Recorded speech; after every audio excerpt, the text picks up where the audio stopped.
Karibu. Welcome back, viewers. This is Politics Today, and my powerful name. I like saying that, Wavinya.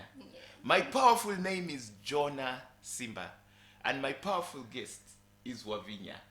Our sign language interpreter is Flavian Wanjiko.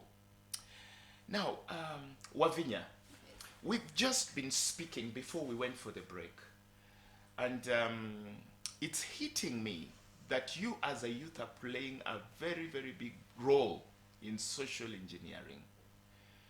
You are the champions of justice, it seems. Doesn't it frustrate you when you see delayed justice, derailed justice, denied justice? What comes to you? Well,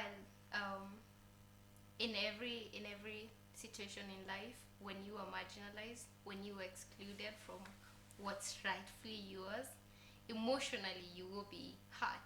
You will be degraded. You will feel, as a person reduced. But it is what you do with that heart, with those hurtful feelings, with that pain that matters. For us, we are not choosing to sit down and talk about serikali itafanya hivi, hatujaletewa hizi, hatuna maji. We are waking up and saying the cops are killing us and this is how it ends. We do not have environmental justice. We do not have ecological justice. How can we work with what we have to achieve our justice? So the whole point is not to dwell on what's happening and what's the pain. It's to dwell on what can I do with the pain. What can I do with the inequality that I have? And what am I doing? And that's where the Social Justice Working Group is doing. That's where Madare Social Justice Center is doing. We have a space where, for example, our recent projects, Right. we have a lot of them. We have a lot of projects that advocate for justice. We have the extrajudicial killings justice campaign where the police are killing us. We don't want that. We have the Maji Haki. We do not have water in our community. What are we doing about that? But our project on ecological justice, we had a space where it was mainly segregated for dumping site, like a waste dumping site. Yes, We don't understand yes. why that's in the middle of our community. Oh, it's not in Dandora. It is everywhere, but in Oh. Madare, what we do about Right. it, we have cleaned it, we have planted trees, we have turned it into a space where all the community members can come and sit in a clean environment because it's your space. It's the justice is happening to you. You don't sit down and take it. You get up and work with what you have to fight for what is rightfully yours. Definitely, this must have come from a point of experience. You know, for most of us, unfortunately, when we hear these stories, they are stories. Yes. But then I happen to have interacted with some of you, and even recently, it's only that I know your group did not involve itself in the Azimio demonstrations. Yeah. But during the Azimio demonstrations, there are some youths that died in that demonstration Yes. that for some reason I came very close to, experiencing it because some of them were people that, their parents could give me a phone call. You get it? Yes. It hit somebody so hard. People don't understand when they see demonstrations in Madare and they see tear gas there and bullets being fired, and then they see women kneeling before the police to stop them Yes. from tear gassing the houses because the children are inside. Yeah. It is so far from many of the middle class. Now that you've mentioned middle class, Yeah. it is so far from majority of us. Yes. But the downtrodden, the people there, forgive me for using the word the scum of the earth, they feel it. Yes. I mean, it was so sad when some two boys died in Luanda. And the first one, when he died, and we received the phone call, and then the second one again in ICU died. Do you go through counseling? Because I would imagine you're facing these things Firsthand. constantly, even without demonstrations. Yes. You're facing these things. Yes. There is a lot of pain down there. Yes. Tell me about this reality. Ours is a class struggle, as always. And one thing about classes, you didn't choose to be in one. I'm in Madare. I was born in Madare. I was raised in Madare. So these are my conditions. I understand that I need to do certain things for me to be able to eat. Not illegal things, of course, but I need to Right. get up every day and hustle, like the real hustle now. I need to be on the road selling things for me to make that daily bread every day. Right. So we have issues like Kanjo, we have issues like the police, you're constantly profiled, you're in all these states where you are seen as a certain way because of your class. Now, the system that we have, the government Right. system, the police system, our administrative system, everything, we inherited from our colonial system. We literally just got the flag, but everything and how the government operates, how police see the rest of us, it's the same as when the colonial powers were there. So the role of the police is not to protect me. The role of the police is to protect the state. So Oh my. that is Right. why most of the cases, the police, when they're out there, when we are demonstrating, for them, me walking around and raising my placards in the road and demonstrating this is what I need, Right. nafungia serikali kuendeleza uchumi yake. So what will the police do? Protect the state. And how will they do that? It's tear gas, it's bullets, it's all these forms of violence. And we don't just experience that sort of violence. We experience violence beyond the bullets. We experience violence beyond the tear gas. It's violence of lack of food, lack of social amenities. We do not have access to these basic needs. And that's how the chain continues. We are constantly kept on that level of being in constant pain, being in the constant need to fight for what you need, what is rightfully yours. So, yes, the struggle is there. Aren't your legislators doing the right thing there? Don't you have MPs? Yes, they are there. I like the laughter. Where is the water? Clean water in Madare. Tell me. Well, clean water is there for those who deserve it. Deserve it, quote unquote. Sewerage system. It's literally passing through our houses. Sanitation. Literally through our houses. When it rains, it's worse because now when it rains, I cannot get out and make samosas and sell and make unga so that I will sleep hungry. When it rains, sewage will pass through our houses, so it will definitely be filthy and malaria and all sorts of filth that's dumped in the river, which is also right next to where we live. So, Oh boy. yes, it's Does boy. this explain why whenever there is any demonstration to raise voices, we see many of the youths from Madare, Dandora, Kibera coming out more than people from the middle class areas? Yes. There is definitely are you hopeful? I mean, is there hope in there? Okay, I know you I know Wavinya has a lot of hope, but tell me, how is it with your peers down there in Madare? Is there hopelessness? What is the state of suicide rates there? I mean, paint a picture for us. Well, homelessness is one thing that we deal with every day. So whenever you interact with homeless boys and girls, the one thing they always cry for is to have a place to live in. And for that person, their everyday struggle is not barabara ilijengwa or watoto walienda shule. They just want a place to live. They want a home. So, And food? and food, mostly, yes, of course, food. Food is the most basic of everything.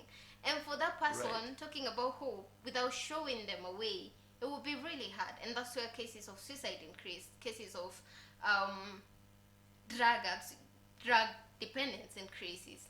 And that's leading to other cases of violence. Like right now, the violence rates are rising every now and then because, for example, when we had Kazi Mtaani, Right. there was something for them to do.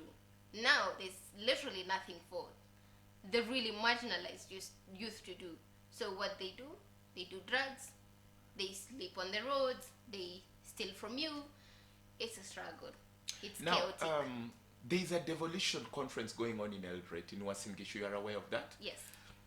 And actually, there is a proposal from some of the senators that they want the counties in Kenya to be increased from 47 to 56. We are talking of 9 more to cover the marginalized. You know, we are talking of Suba County, Elgon County, Kuria County. Aren't you looking at the youth in some of these areas facing this marginalization? And what would your advice be? You never know who's watching.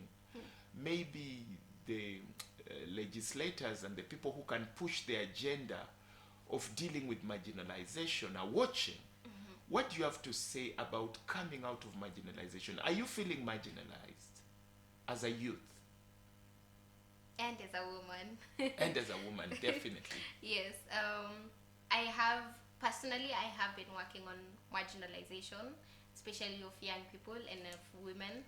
And one thing that I must say is we do not choose to be in this case, and we have limited to no resources to actually get us out of that situation. And the one question I will keep raising, especially now with this more counties being proposed, is in whose class interest?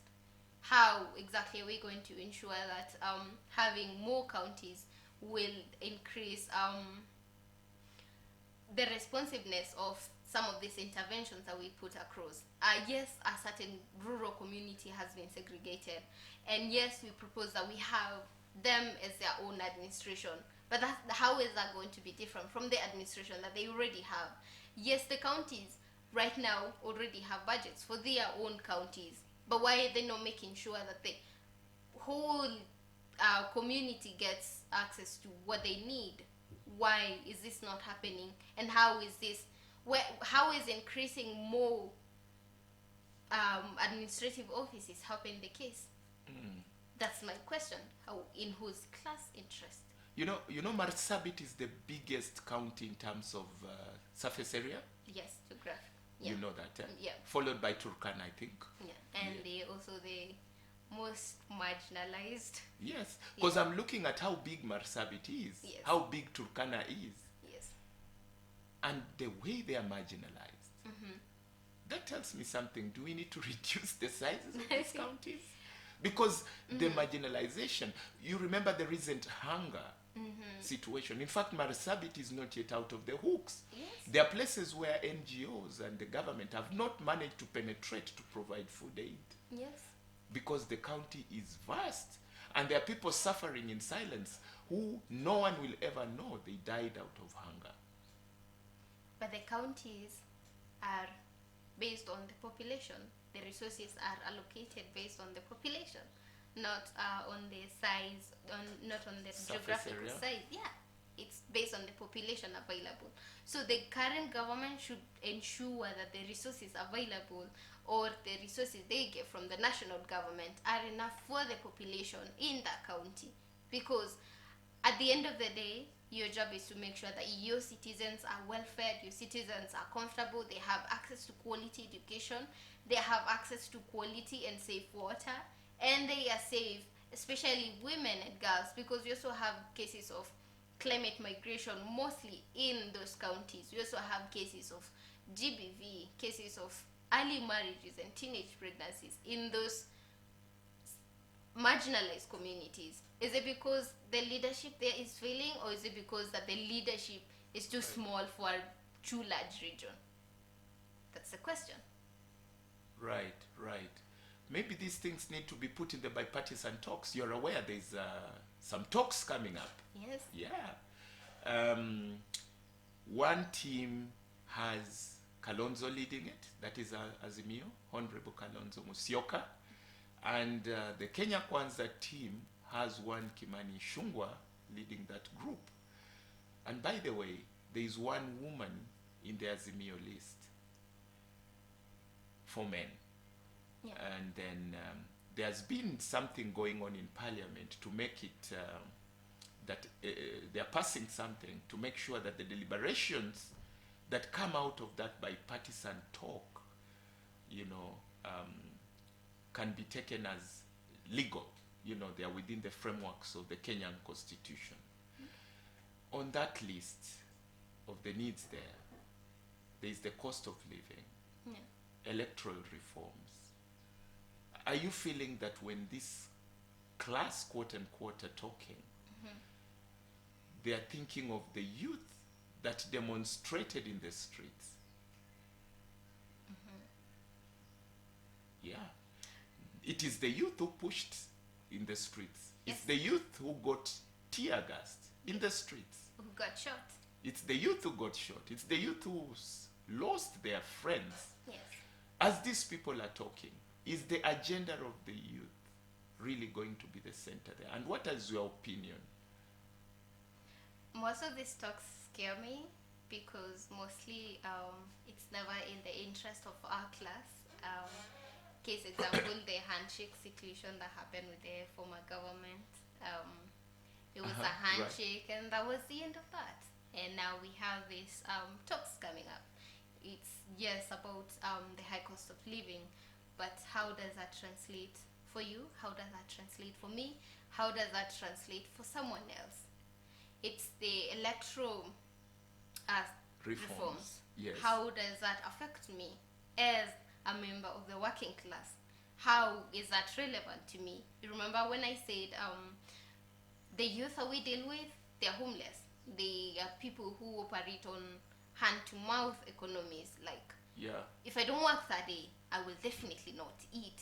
So, yes, you will sit down and have a conversation and make sure and maybe somehow have reforms that favor us, but we know that never translates.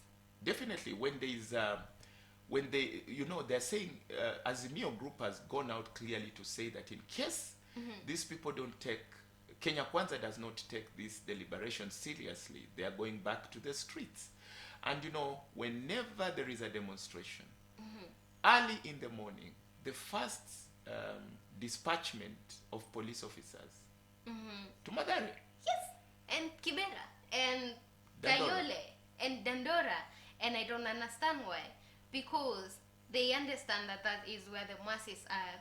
And the Azimio leadership knows that's where the masses are. And the government knows that's where the masses are. That's where the struggling class is. That's why. They need to talk about them. The fight is about them. But now they want to involve us. Yes, we are struggling.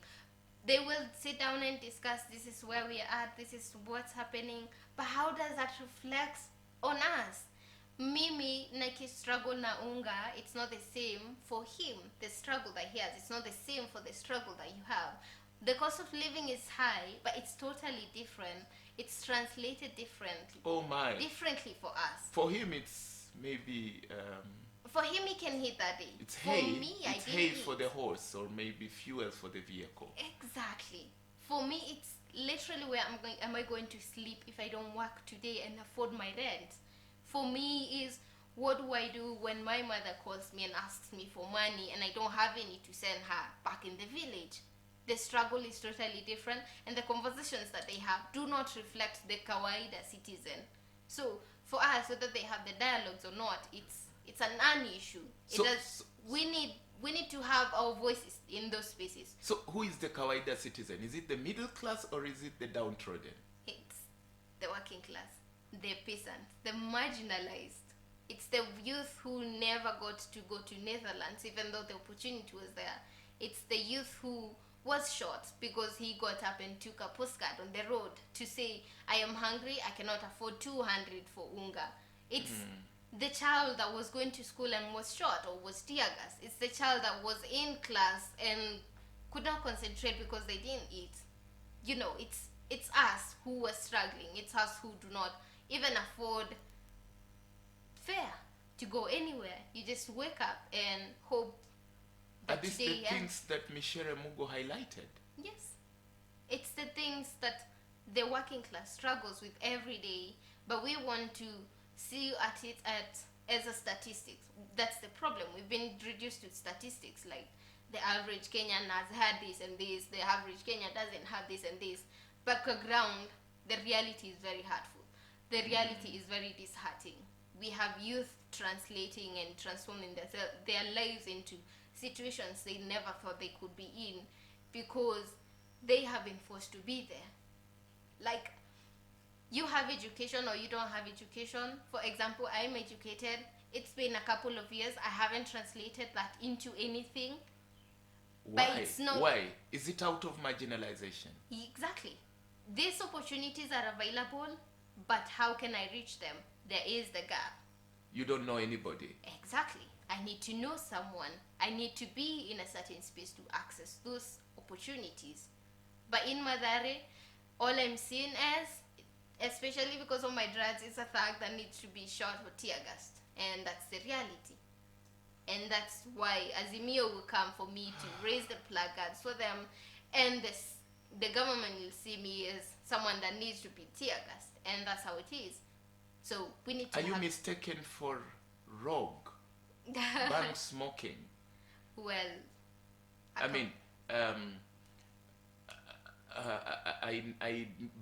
knocked you by mistake, and your hairstyle is dreaded.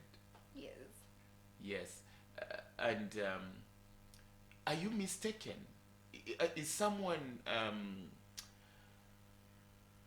understanding the youth in Mathare and other slum areas of Nairobi differently? Well, I'm surprised you're telling me there are very many learned people in there. very many. Wasting away. Yes. What can be done? Tell me. Well, one, yes, we are profiled a lot. For example, I try to look good even though I do not afford to look good all the way. No, you look so smart. Come on. Come so on. for someone that will not I've afford... interacted with you now, I know. Yes. Well, thank you. Right.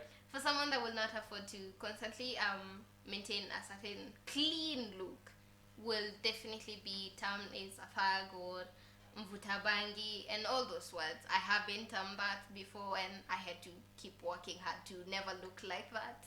Right. So, one thing I really want to tell the youth is let's get up and educate ourselves. We need to know the reality of our situation, most importantly, and we also need to get on political education. So, go on. You need to understand the role of your government and the space that you fit in your government.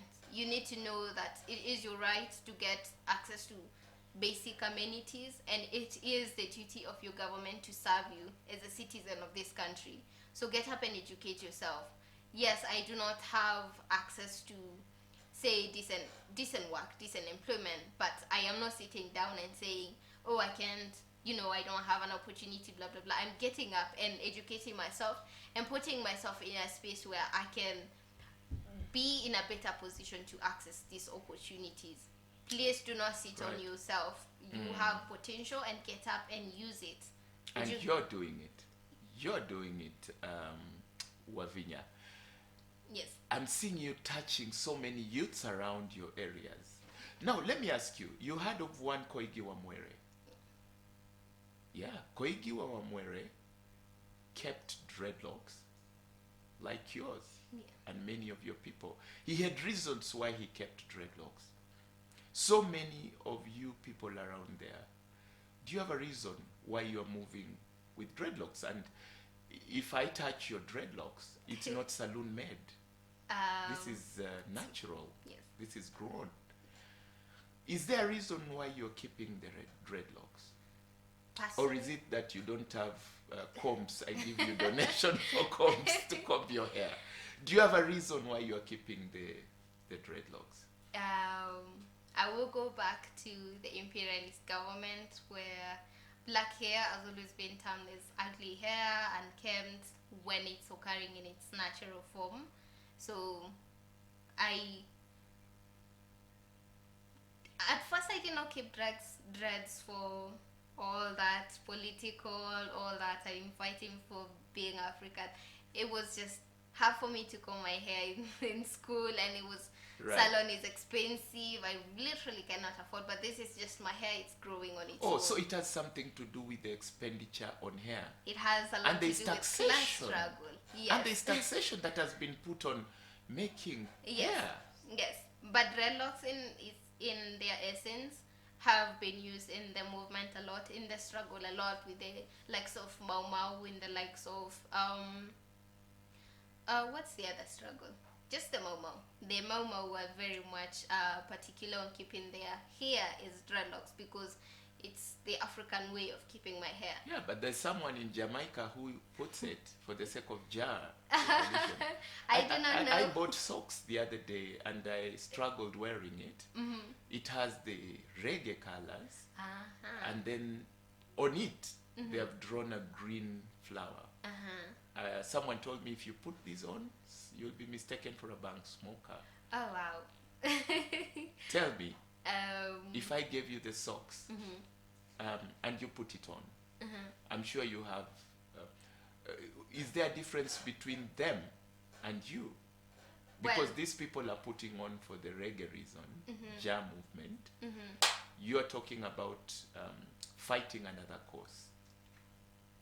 For me, my hair is my hair because I am struggling economically. For them, Right. their hair is their hair because, They are fighting for their cause. yes, for Momo, their hair was their hair because they want to be African enough. For the youth in Madare, our hair is dreadlocks because we can only afford to keep dreadlocks. They are cheap, they are maintained that way. And Enough. probably there's taxation in the salon Yes. industry. Yeah, it's not a political statement. We just keep dreadlocks because it's what we can afford. It's a class struggle. Are you seeing you winning this at the end? Even if I don't achieve equality for myself, Yeah. I will make sure that I leave the future generations in a space where they do not have to inherit debts. They do not have to struggle to get access to basic amenities. Right. They do not have to struggle to speak to their leaders. They do not have to struggle to get basic education. They are well informed. They are well informed, and they can fight for what's important for them. I do not want to just sit on it. I have to do something, and it doesn't matter if I achieve it now or future generations will. Do you think Michelle Mugo won? She did. She created us, and we are creating more Michelle Mugos. She informed us, and we're going to inform more, and her materials still live, and her books still live with us, and we're going to read them, and I am going to recommend them to you and someone else, and through that we're going to grow, and the struggle will continue. We say a luta continua. Well said. Viewers, that has been our time on politics today. Come on, Wavinya. Hit it hard. Yes, hit and it not hard. high. Yes. Yes. See you next week on Politics Today. Hapa tunachapa siasa. Bye-bye.